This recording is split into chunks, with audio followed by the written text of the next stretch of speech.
Hello, everybody. My name is Beckwith, Paul Beckwith. So, a big question is on science is how do you communicate science to the general public? What is the best way to do that? I mean, what I do, of course, as you all know, is this video channel, my YouTube videos, and I usually take peer reviewed scientific papers, the latest, and talk about them, what they're actually telling us, and putting them in the context of what I've discussed previously on the overall climate system and how it's changing abruptly. So, what I want to talk about specifically in this video is, how do you speak science in a fractured world? How do you make the truth land when the facts alone don't suffice? Right? What are some of the important um, concepts behind, the communication of the science? So there was actually a conference back in June on this very topic, on this very question, and it was from biologists and stem cell researchers actually, and the result of that conference was a paper that was just published um, the end of September. Just about a week or so ago, week and a half ago, on the results of that conference. And there's some interesting pointers in there, which I'll talk about in this video. And there's also, they actually also address an example of so-called chemtrails, vapor trails, right? I mean, we've all got a family member, an aunt, an uncle who's got these viewpoints that are way out there in terms of some aspect of science. So this is the Company of Biologists Journal, October 2025 issue. So it's this report that just came out. It's called Speaking Science in a Fractured World, Making Truth Land When Facts Alone Cannot. So that's what I want to discuss in this video. So scientific misinformation is a defining challenge of our time. So public trust in science is on the decline. Falsehoods, misrepresentations, lies are spread faster than facts, often like wildfire. So the scientific community must rethink its role in public discourse. So they had a scenario-based workshop called Truth Matters, Strengthening Science Communication to Counter Misinformation. And it was conducted at the 20th International Congress of Developmental Biology in San Juan, Puerto Rico in June 2025. So the purpose was to train scientists in emotionally attuned, culturally responsive, and effective communication strategies. Okay, so why does misinformation persist? How does identity and social belonging shape belief systems, whether they're true or not? Why is empathy, not just evidence, essential to making the truth resonate? Okay, so they look at providing scientists with practical tools to make scientific knowledge communication meaningful, how you can communicate effectively, and how you can get making sure ideas resonate with the broader public. So the reality is that misinformation spreads much faster than factual information. I like how they put it. Raise your hand if you've ever encountered scientific misinformation. COVID-19 conspiracies, climate change denial, or a cousin swearing that platanos, which are plantains and bananas, cure cancer. It drifts into family dinners, circulates through community forums, surfaces in classrooms and clinics. It spreads not only confusion and fear, but far too often real and measurable harm, division, anger, us versus them. Keep your hand raised if you responded in real time to counter this misinformation. So what do? It's not so easy. Like sometimes speaking up is like walking a tightrope strung between conflict and silence. One wrong step and you're caught in a shouting match, whether online or across the dinner table. More often, you take the quieter route by scrolling past, changing the subject, or swallowing the urge to engage, because confronting misinformation is rarely a simple matter of offering a fact. It means wading through emotion, identity, exhaustion, the very human instinct to keep the peace. Right? Often we let it slide. We don't try to go in and correct things because we want to keep the peace. So some interesting articles related to this. 8 in 10 adults in the USA say that voters in the two political parties not only disagree about policy, but they also disagree about the basic facts. And of course, in a world of AI, this is becoming much more of an issue, much more of a problem. So most Americans say Republican and Democratic voters cannot agree on basic facts. Okay, so only about 18% of all U.S. adults say that they can agree on basic facts. Different Republican and Democrat voters, different people. I mean, there's tribes that form. But, 80% say they not only disagree on plans and policies, but also on the basic facts. And that's common across both parties. Okay, so there's some very good surveys done by the Pew Research Center that has all of this, and I'll give you a couple other links as well. The getting different information and interpreting things differently, right? Both of those things are happening. So people that say they're interpreting the same information differently, 67% say that's the major reason for disagreeing on basic facts is the interpretation. They're getting different information. About half of the people say that. And there's a split in the Democrats versus Republican parties about the basic facts. Okay, so that's one article from the Pew Research Center. And there's a couple other links in the paper, so I'll just show you those right now. So this is the Pew Research Center news platform fact sheet talking about the fragmented media environment, endless sources of information to choose from, and the habits of finding news for Americans. An overwhelming majority of Americans today get news at least sometimes from digital devices. So they look, 86% say they get at least some news from a smartphone, computer, or tablet. 56% say they do so often or even all the time. And it's digital devices. 64% get news from television at least sometimes. Okay, so you can look at that. This is full of chock full of, news consumption across platforms. So digital devices, television, radio, printed newspaper, from 2020 through 2025. And then they talk about the different platforms for news, like news websites, searches, social media, podcasts, emails, AI chatbots, and so on. And people's preferences for getting news. So television, 35%. Radio, less so. Print newspapers or magazines, pretty low, but similar to radio. Podcasts, email newsletters, AI chatbots on the rise. Okay, and it divides it up into demographics, age groups, gender, education level, political affiliation, etc., on where people get their information from.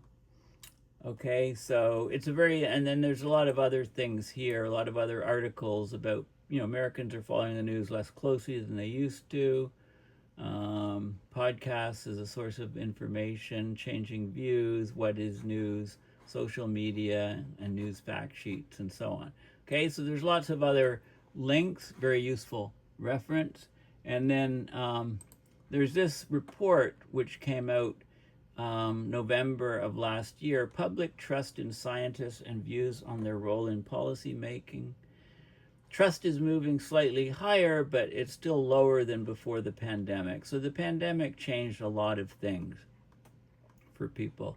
So they talk about, so this is a 35-page report, Public Trust in Scientists and Views on Their Role in Policy Making. This is the confidence in scientists from January 2019 to present, basically. A good deal of confidence in scientists. It was up high, and then since the pandemic, it's plummeted quite a bit. A fair amount of confidence in scientists has also dropped off, and then not too much. None at all. Confidence in scientists has increased. It's almost doubled since before the pandemic. It was 13% here, 27%, 23%. So doubled. It's gotten a lot worse, the confidence in scientists, since before the pandemic. And then they go through and they talk about, most Americans see research scientists as intelligent, that's 89%, but only less than half say they're good communicators. Okay, so that's a problem. Do Americans want scientists to be involved in making policy? Well, only about half say yes. Right? So what do you make policy on if you're not making it on facts? And then they have divisions to Democrats and Republicans, and they drill down into the data. They look at different gender and political leanings and,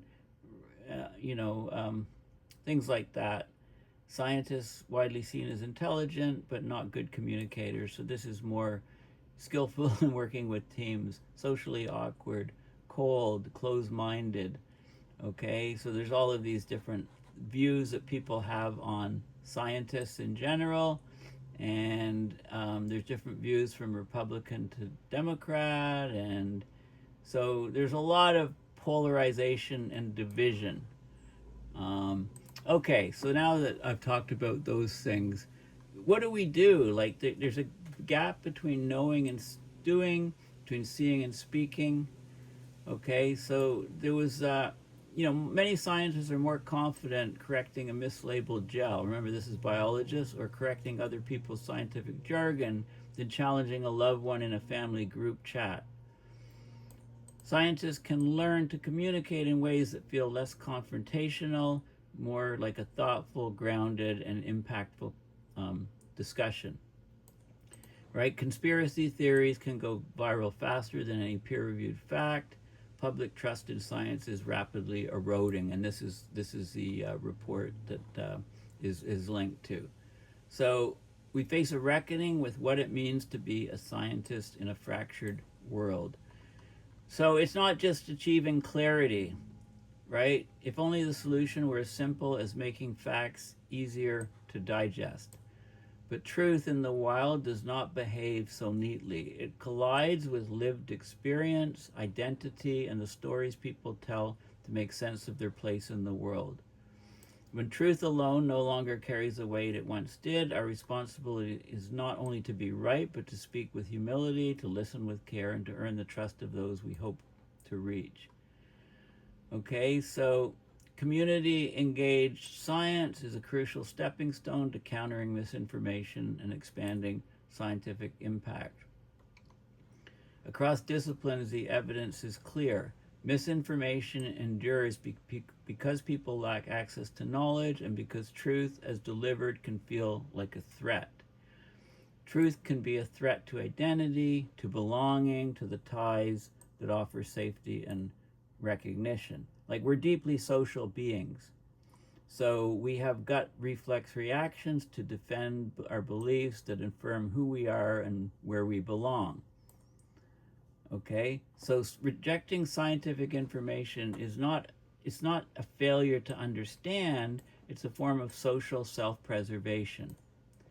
Right? Misinformation is often less a lapse in logic than an act of loyalty, what has been called the post-truth era. Emotional resonance and group allegiance often outweigh factual precision.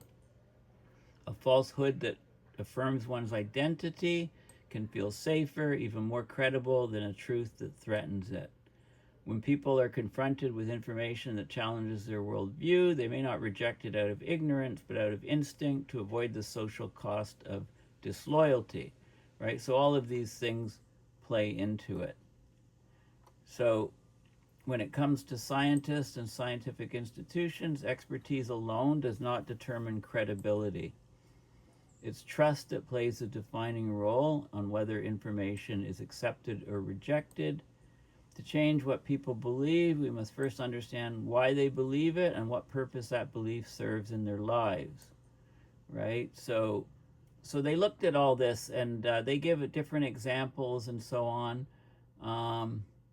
It's really interesting. They did sort of lots of different. How do you communicate science to your different audiences, like to students, primary, secondary, university, journalists, artists, grandparent, aunt, uncle, legislators, senators, baker, a fisher person, an Uber driver. There you go. So these are some of the examples in the workshop. So a lot of these are biology based, but they apply to all kinds of different things, right? So here is one misinformation claim: a fertilized egg is a person. Right, that's a common talking point for anti-abortion, anti-in vitro fertilization discourse. It's the idea that life and personhood begins at the moment of fertilization, meaning a single-celled zygote is equivalent to a human being. And they give a setting and prompts. How do you engage? And then, so what do you do? Well, you can start with shared values. See, a lot of these arguments become very emotional right away, and all this stuff goes out the window, and you actually entrench views of the person that has this view and is making this claim.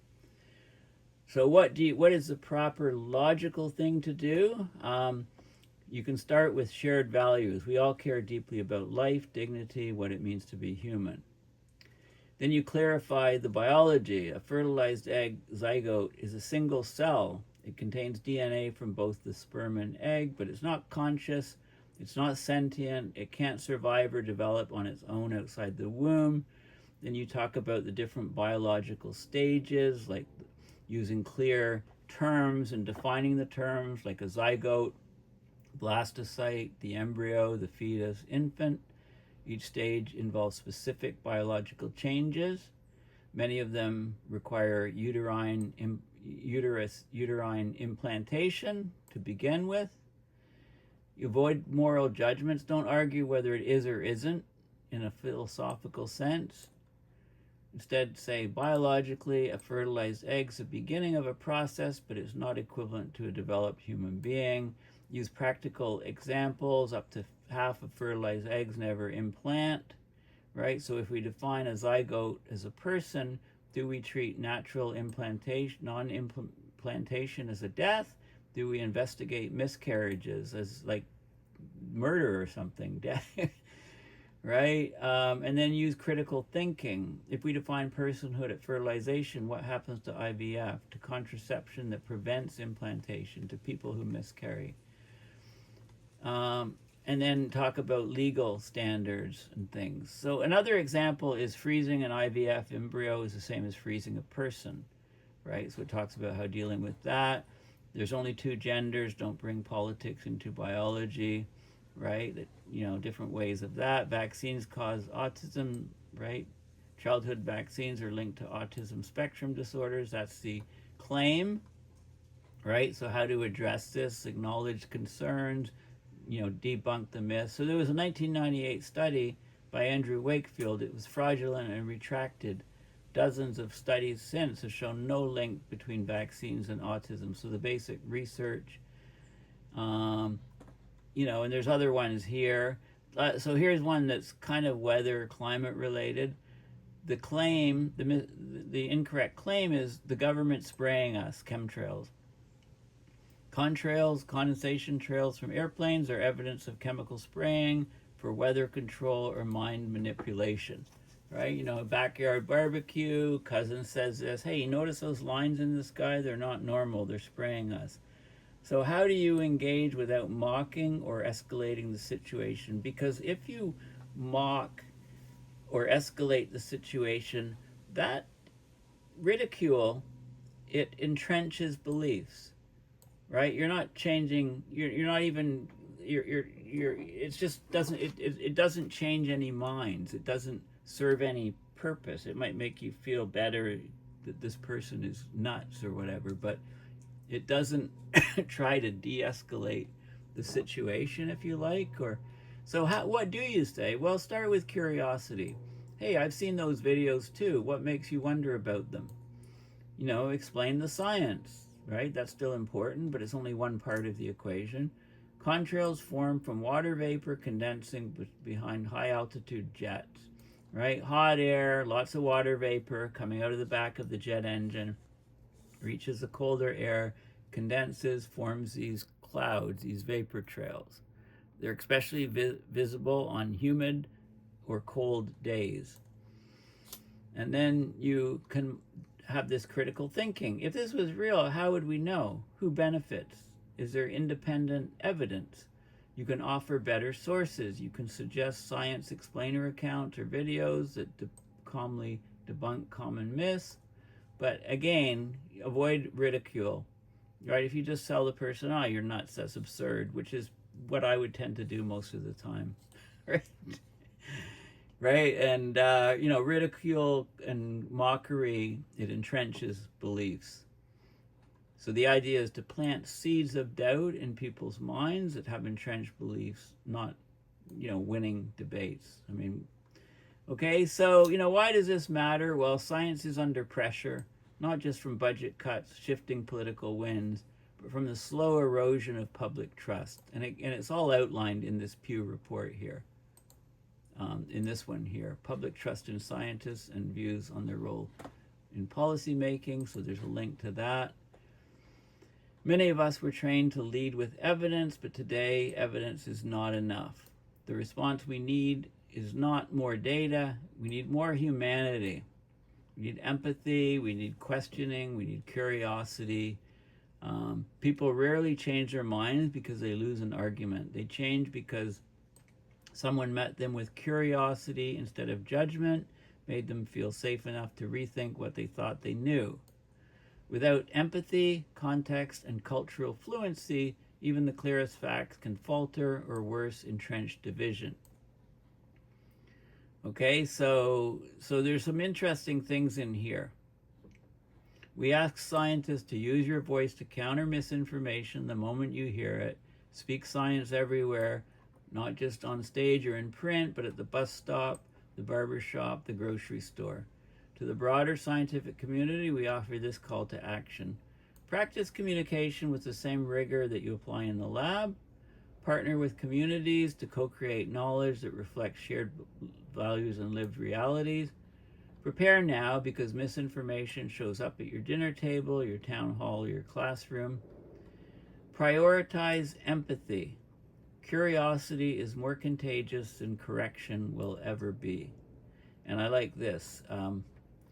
Growth rarely comes from having the perfect words, but from having the courage to begin. If we want science to matter, we must do more than speak the truth. We must learn how to make it land. Okay, so very interesting paper, and there's lots of good references in it. And, there's links. The Pew Center is doing some great surveys and questions and reports on speaking science. So I thought this was very important and very interesting, so that's why I'm sharing it with you. Thanks for listening. Please go to my website, paulbeckwith.net, and you can donate to PayPal to support my research and videos, or you can find me on most social media platforms, and in the description of this video, I'll mention some of the key platforms that I'm on. Thanks again for listening, and bye for now.